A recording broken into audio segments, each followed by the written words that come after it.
Bismillah, alhamdulillah, wassalatu wassalamu ala rasulillah.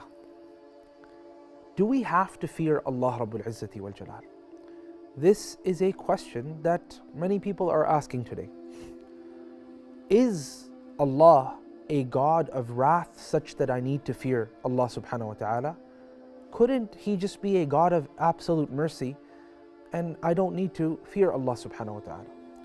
Now, I'm going to flip this question and say that there is actually an intrinsic problem within this question, and that is that the questioner doesn't even know Allah Rabbul Izzati wal Jalal. How so?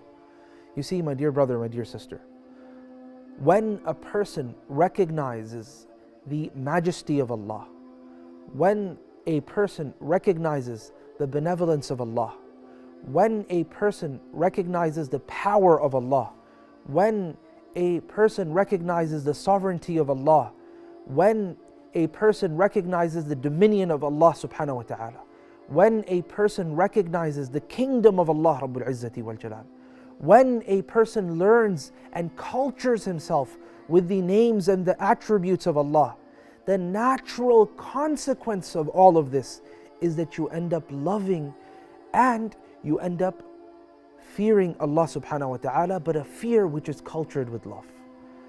It's a natural consequence of this. When you realize that this entirety that you have within our society, within the larger world, within the country, within the earth as a whole, within the world, within the universe as a whole, all of these things are but a manifestation of the attribute of the creation of Allah, meaning the attribute which is that Allah creates. That alone has manifested in this way which is beyond anyone's imagination. The world as we know it and the universe, then naturally you're going to realize that this Lord is a majestic Lord, a powerful Lord, a Lord which deserves, a Lord whom deserves to be loved, a Lord whom deserves to be revered, a Lord whom naturally should also be feared as well. So when we ask that question, or when someone asks that question, we have to say and we have to know and we have to realize and we have to be truthful and honest to ourselves that perhaps the questioner doesn't even know who Allah Rabbul Izzati wal Jalal is.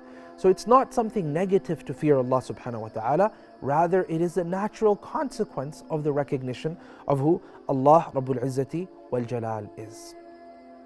In other words, fear of Allah is a manifestation of the knowledge of Allah subhanahu wa ta'ala's greatness and the recognition of Allah subhanahu wa ta'ala's majesty.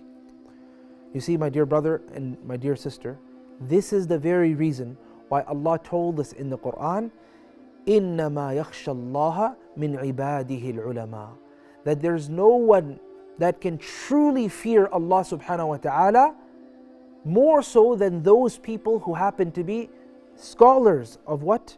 Of Allah subhanahu wa ta'ala, meaning they have knowledge of who Allah Rabbul Izzati wal Jalal is. So the more we learn about Allah subhanahu wa ta'ala, the more we will naturally end up revering Him, and that reverence will be cultured with love and fear, and also simultaneously hope in Allah Rabbul Izzati wal Jalal.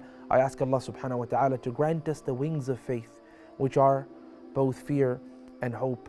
Fear of the wrath of Allah and the punishment of Allah, and hope in the blessings and the mercy of Allah subhanahu wa ta'ala. Wa sallallahu ala sayyidina Muhammadin wa ala alihi wa sahbihi ajma'in.